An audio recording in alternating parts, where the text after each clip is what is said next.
Hare Krishna, muy buenos días. Namo Vishnupadaya Krishna Prestaya Bhutale Srimate Bhaktivedanta Swaminiti Namine. Namaste Saraswate Deve Gaura Bani Prasarine Nirvisesa Sunyabadi Pashatyam Deshatarine Shayatri Krishna Chaitanya Prabhu Nityananda Sri Abdvaita Gadavdara Srivasadi Gaura Bhakta Vrinda. Hare Krishna, Krishna Krishna, Hare Hare, Hare Rama,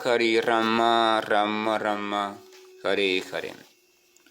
Hare Krishna reiterados. Vamos a continuar con las lecturas y propuestas de reflexiones sobre algunos de los textos del siempre radiante Srimad Bhagavatam, radiante pues por derecho propio al hablar y expresar o darnos noticias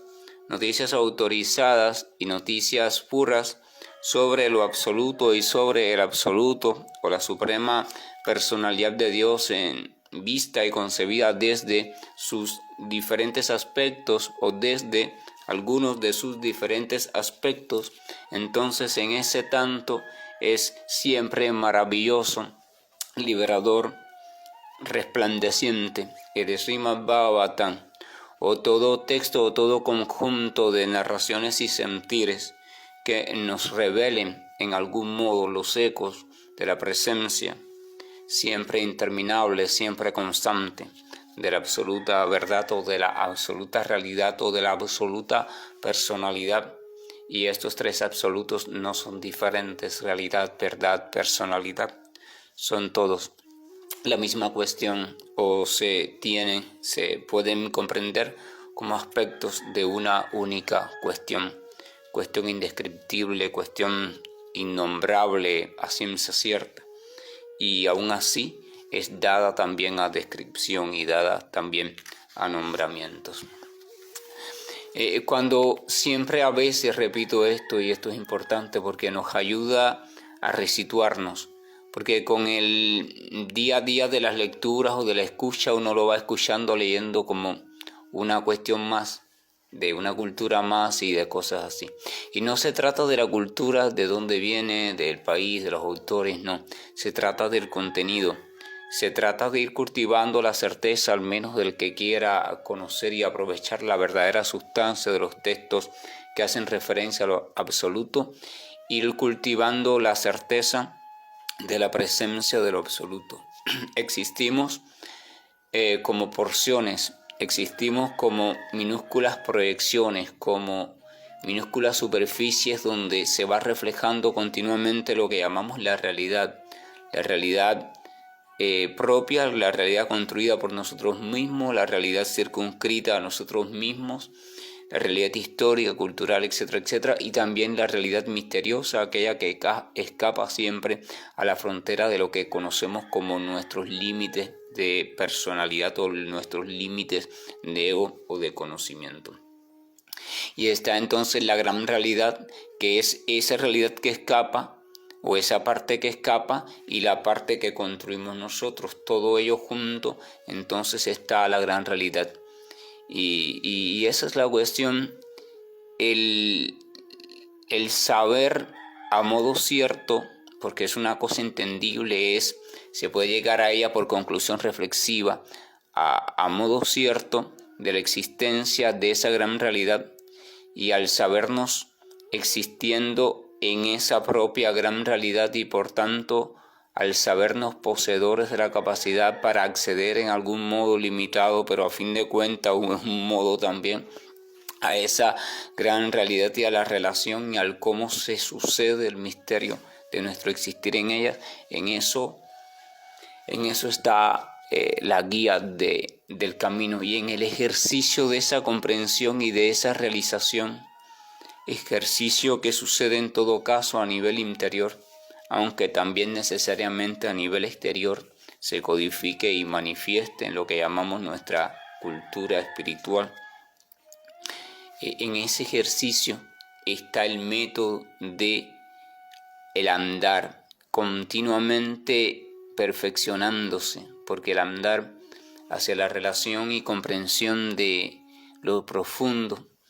en algún por ciento, porque no se puede conocer ni comprender en su totalidad, puesto que siempre nos trasciende. Lo absoluto, el absoluto, siempre nos está trascendiendo. Nunca alcanzamos a ser lo absoluto en su totalidad. Compartimos su naturaleza, no como seres humanos, sino en tanto somos expresión de potencia viva o potencia de vida. En ese sentido compartimos la naturaleza de la propia gran vida absoluta, de la propia gran luz, gran amor, gran verdad absoluta, gran bienaventuranza absoluta, pero no logramos alcanzar la totalidad de esa existencia. Por tanto, somos por siempre porciones, por decirlo así. Y desde ese entender o desde un ejercicio de ese desear, sentir y sentirnos eso, es que el corazón va siendo guiado hacia el encuentro profundo, el encuentro real, el encuentro cada vez con menos intermediarios intelectuales, mentales, etcétera, etcétera, el encuentro con esa presencia grande. El texto número 38, donde Brahma continúa describiendo a Narada según la tradición védica, en este caso las narraciones contenidas aquí en el Srimad Bhagavatam, dice lo siguiente: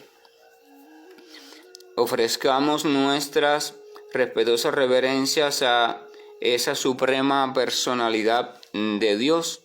de cuyas encarnaciones y actividades cantamos nosotros a modo de glorificación, si bien a Él difícilmente se lo puede conocer tal como Él es.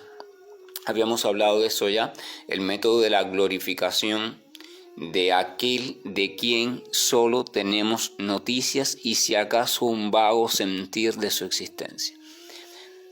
Hay que tener claro que, puesto que el plano de conciencia material es un plano de conciencia construido por las propias criaturas vivientes desde el olvido en el cual está sumergido su ego falso, nuestro ego falso, porque formamos parte de esas criaturas también, entonces se debe entender, y así lo resumen las escrituras respetables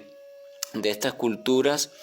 de que el Señor, siempre despierto, siempre lúcido, siempre consciente, siempre iluminado en todo sentido, no se encuentra directamente presente en el plano de conciencia material, sino que se refleja allí, se hace eco allí su presencia, siempre mediante algo que se llaman las expansiones o representantes, y también mediante la creación en sentido general, y que es construida desde la toma de referencia a partir de lo absoluto, vislumbrado por algún momento y por alguna razón también. Entonces, desde ese punto de vista, la práctica realmente en el plano de conciencia material, en este caso el Bhakti, sería la glorificación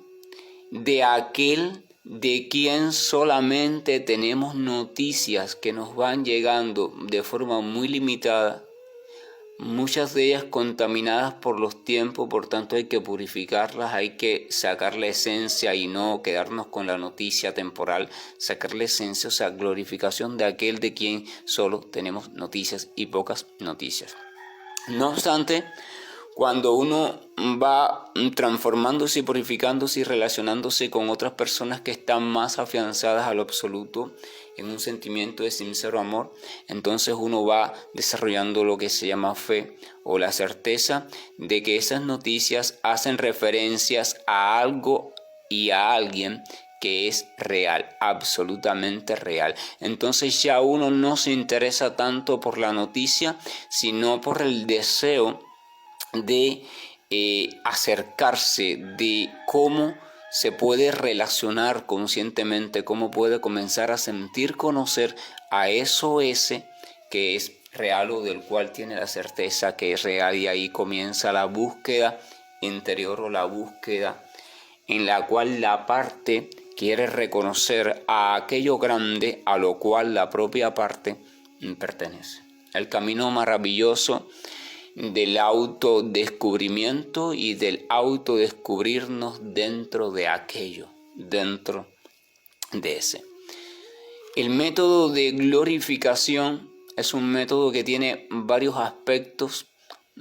o cumple con varios objetivos al mismo tiempo. Cuando glorificamos algo, cuando glorificamos o repetimos con ánimos de exaltación creíble, o sea, creyéndola primero, por supuesto, alguna noticia que nos habla de algo o de alguien, entonces estamos fijando en nuestro campo de atención y en nuestro campo mente-corazón, estamos fijando no solo la noticia en sí, que ya un poco nos objetiviza más a ese alguien desconocido, sino que estamos fijando la certeza en que creemos de que esa existencia, ese algo, ese alguien es real. Por tanto, glorificar, porque glorificar no implica la simple mención o repetición de algo, implica el hacerlo con un sentimiento exaltado, o sea, implica una emoción, implica un sentimiento, implica una fuerza. Por tanto, a nivel del sistema nervioso central se va registrando ese hecho, esa personalidad, esa referencia con mayor fijeza, con mayor firmeza, porque está acompañada de una descarga eléctrica o de una experiencia interna llamada emoción o llamada exaltación, que hace que la huella de eso quede más profundamente registrada en nosotros. Y esto es importante porque ese mismo mecanismo es el que siguen, por ejemplo, los traumas, las grandes felicidades de nuestra vida, se registran de un modo tal que cuando lo demás se olvida, eso poco probable es que se olvide. Entonces la glorificación, la práctica de la glorificación. La otra cuestión es que cuando uno glorifica, como está movido por un espíritu de exaltación favorable, entonces va desarrollando o va preparando las condiciones para el desarrollo de un sentimiento favorable que se va acercando cada vez más al amor, pasando por supuesto por las primeras etapas necesarias, el respeto, reverencia, temor, etcétera, etcétera, etcétera, así hasta que llega a la pureza del amor. Así que el glorificar nos va conduciendo también por el camino de la continua madurez interior o continua madurez de nuestra cualidad espiritual o nuestra capacidad para concebir lo absoluto, lo grande al absoluto, y también restablecer nuestra relación consciente con él. La glorificación, por tanto, es un método que va más allá de cualquier artilugio físico, o sea, no es un método que recurre básicamente a lo fisiológico, no es un método que se queda solo en lo mental o en lo intelectual, sino que es un método que intenta ir a lo más profundo, intenta ir creando condiciones a nivel de corazón. En ese sentido es un método entonces libre de toda condición externa y libre de toda condición mental. No se necesita una capacidad mental determinada, o sea, intelectual, etcétera, etcétera. No se necesita una formación, no se necesita tampoco un espacio específico para practicar o ejercitarnos en la glorificación de alguna de las noticias que nos hablan sobre el Señor. Noticias que por supuesto incluyen o están contenidas todas en la síntesis, que es el nombre o los diferentes títulos o descripciones del Señor. En ese sentido también hemos hablado mucho. Los nombres del Señor, cada uno de ellos contienen en sí mismo un grupo de profundidad indeterminable de actividades, condiciones, características, cualidades, relaciones, etcétera, rasgos, etcétera, etcétera, de lo absoluto y de un tipo también o varios tipos de posibles relaciones, etcétera, etcétera, que podemos establecer o desde las cuales podemos vivir nuestra relación con el absoluto y lo absoluto. Los nombres son como el Om, o sea, de hecho el Om es uno de los nombres del Señor, así que los nombres son como el Om, son semillas que contienen en sí mismo en potencia todo un árbol relacional con lo absoluto. Cuando comprendemos eso y si somos capaces de comprender eso, entonces en nuestra práctica o en nuestra glorificación, porque a fin de cuentas la repetición del nombre o de los nombres del Señor, los que lleguen a nosotros, los que aceptemos, con los cuales nosotros nos identifiquemos más, esa repetición realizada con fe y realizada con un verdadero o desde una verdadera sinceridad del corazón y firmeza de la mente, esa repetición es una glorificación. Esa es la glorificación, esa meditación en el nombre, en los aspectos que contiene o que revela ese nombre específico, el saber que contiene en sí misma la propia potencia del maravilloso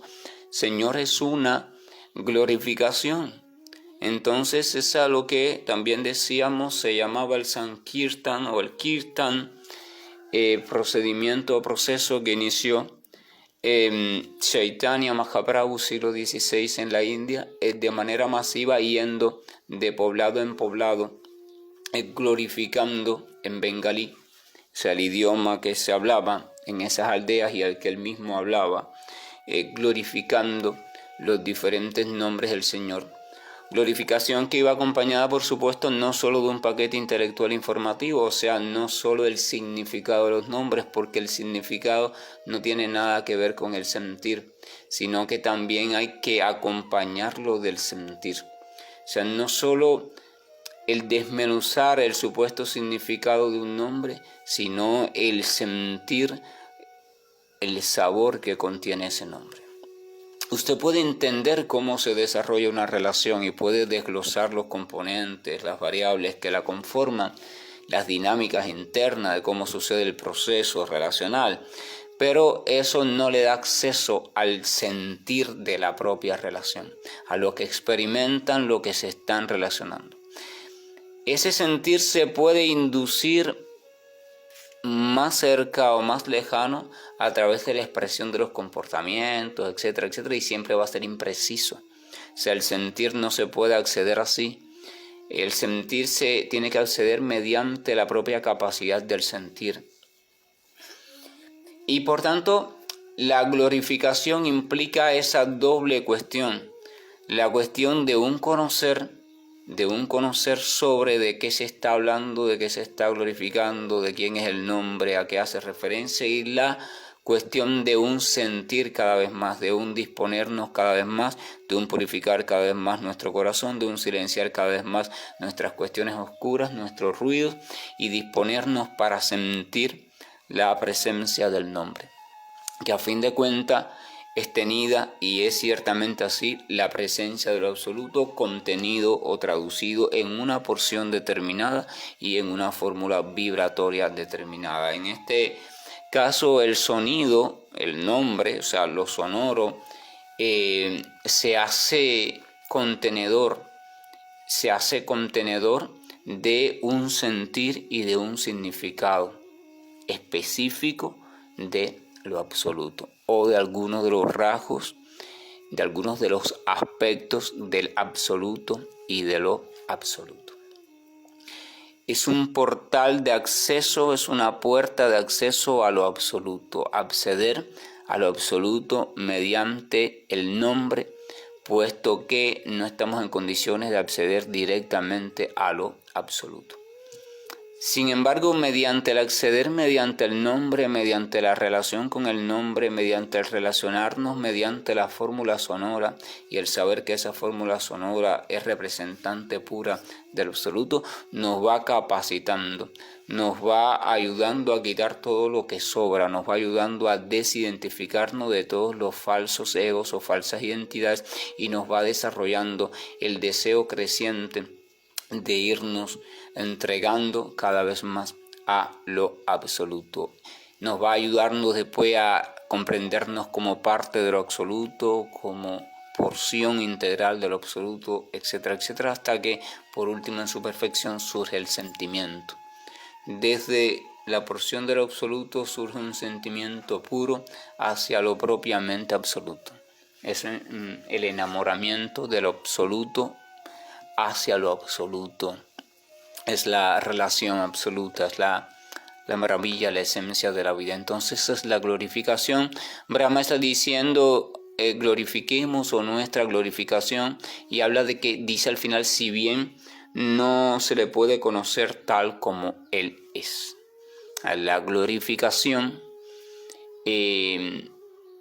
un método que no abarca el total conocimiento del Señor, pero nos va acondicionando para ganar en conocimiento sobre Él y posteriormente ganar en actitud de entrega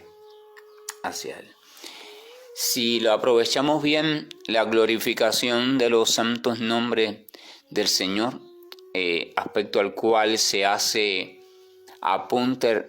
relevante desde toda cultura respetable desde el punto de vista del estudio de la espiritualidad humana. O sea, los musulmanes, en lo profundo de la esencia del Islam, se habla de la importancia de los nombres de Alá, de la importancia de los nombres del absoluto, del innombrable, de aquel de quien se dice que es omnicompasivo, o sea, es compasivo en todo sentido, de aquel de quien se dice que es misericordioso, quien es paciente. O sea, los nombres, glorificar, meditar, servir a los nombres del Señor, esa es la práctica esencial del Islam, y así se confirma.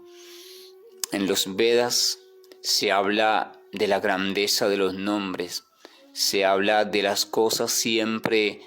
buenas que se obtienen cuando uno comienza a cantar y reflexionar en los nombres y cuando comienza a refugiarse en los santos nombres. En el pueblo de Israel se hace alusión a la importancia del nombre del Señor, de los nombres del Señor, y se hace un llamado a convertirse en servidores del nombre,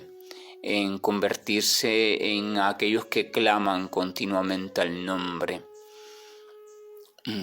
En cristianismo también se hace un llamado al nombre, en el nombre de refugiarse en el nombre, hacer mediante el nombre, ser representantes del nombre, ser testigos del nombre, vivir, en conclusión, cobijados bajo el nombre y desarrollar toda nuestra vida en esa especie de cobijo y relación que, repito, es creciente. La relación con el nombre es una relación creciente que cuando llega a un punto determinado nos da acceso a una determinada realidad, y después así continuamente hasta que se va desarrollando la cuestión del amor puro por Dios, que es el fruto maduro del cultivo de la relación con el nombre, pero antes de eso tienen que suceder una serie de cuestiones más. El texto número 39 dice lo siguiente: esa suprema y original personalidad de Dios crea este cosmos manifiesto, pero Él es innaciente, Él mismo es innaciente. Sin embargo, la creación ocurre en Él, y la sustancia y las manifestaciones materiales son todas partes de Él mismo. Él las mantiene por algún tiempo y las absorbe de nuevo dentro de sí. Eso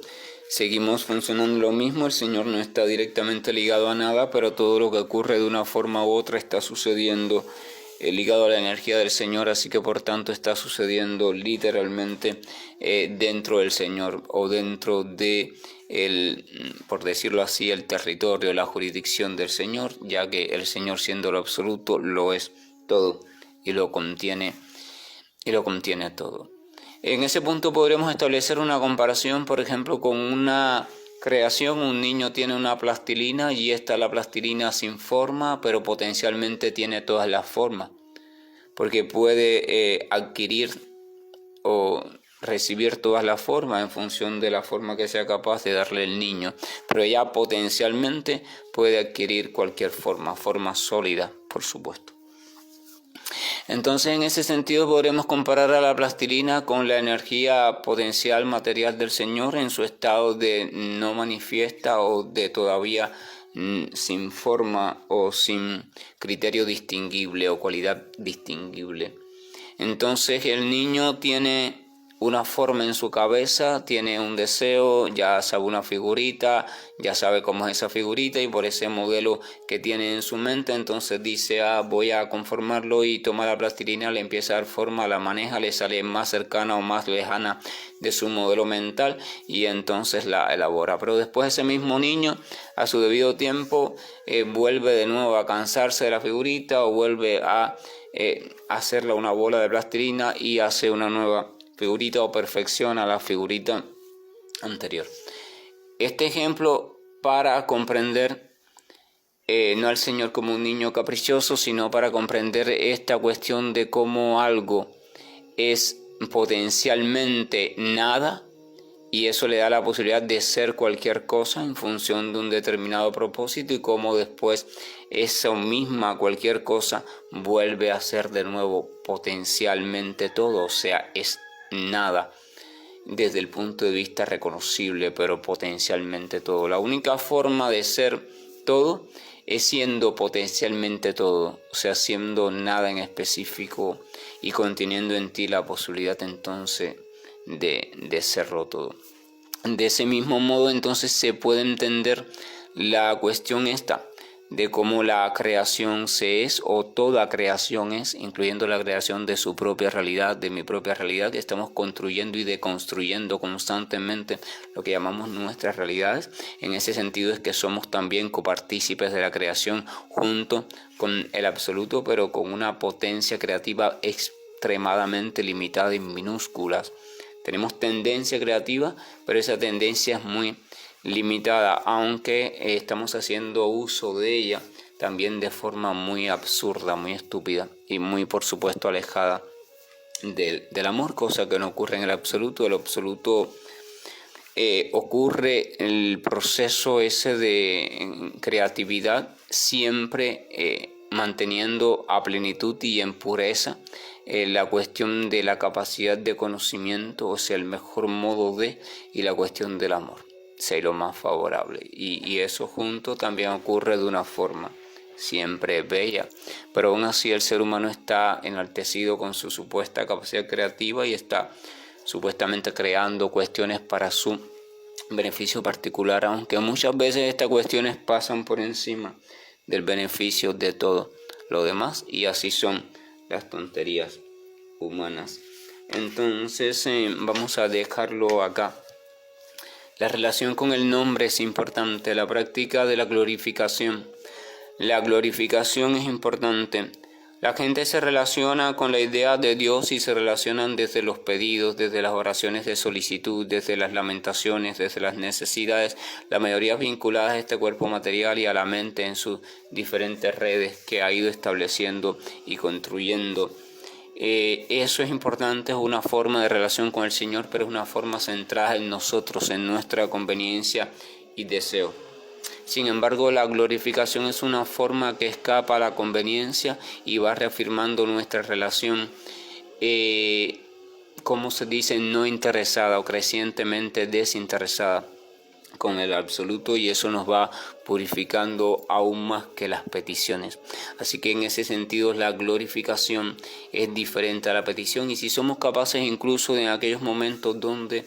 normalmente somos dados a pedir una cierta ayuda, si somos capaces en esos momentos de aún así bajo la necesidad colocarlo todo en los pies del Señor y aún así glorificar su grandeza, su amor y su misericordia, cosa que parecería ilógica, porque otra persona podría decirnos, creyente también, religioso, podría decirnos, ¿cómo vas a glorificar si es tiempo de pedir? O sea, y podría sacar incluso cosas de las escrituras, sobre todo de las escrituras cristianas. Mira, aquí el Señor dice que pidan y se os dará. Aquí en tal carta Pablo dice que en los malos tiempos pidan y en los buenos tiempos glorifiquen. O sea, divide la glorificación para un tiempo y la petición para el otro. Pero en las cuestiones del amor maduro, glorificación y petición no están separados, sino que la glorificación y la petición están unidas en un mismo canto de amor entregado que canta internamente desde la posición de Señor, aquí estoy, haz de mí lo que quieras, que voy a hacer si eres tú mi dueño, si soy yo tu siervo, haz de mí, Señor, lo que quieras. Y aún así seguirá siendo el Señor. Y esa es la postura. Pero esta postura no se puede llegar de un modo artificioso, no se puede llegar por actuación, por pura apariencia. Tenemos que dejar que se vaya construyendo, que todo se vaya rearmando y reorganizando. En ese sentido, y esa reorganización ocurre más bien y ocurre dentro de la propia glorificación. Aunque no entendamos las maravillas del Señor glorificar, las maravillas de las que hablan aquellos que sí la entendieron, eso nos va a ayudar a un día irnos colocando poco a poco, al menos en las cercanías, en la sombra y en los pies de esas grandes almas. Que la gracia, el amor y la luz de nuestro amoroso Señor nos acompañe y que su bendición pueda permitir que se expanda nuestro corazón y la mente, la vieja mente, adaptada a patrones esquemáticos, se fragmente en pedazos y se diluya en una gran mente luz donde el corazón del sentir, el corazón de la entrega que siente con viveza y plenitud, sea nuestra guía y nuestra certeza. Hare Krishna, buen día, y estoy finalizando la grabación. Krishna, Krishna, Krishna, Shri Krishna Govind Hare Murari, Janat Narayan Vasudeva. Shri Krishna Govind Hare Murari, Janat Narayan Vasudeva. Shri Krishna Govind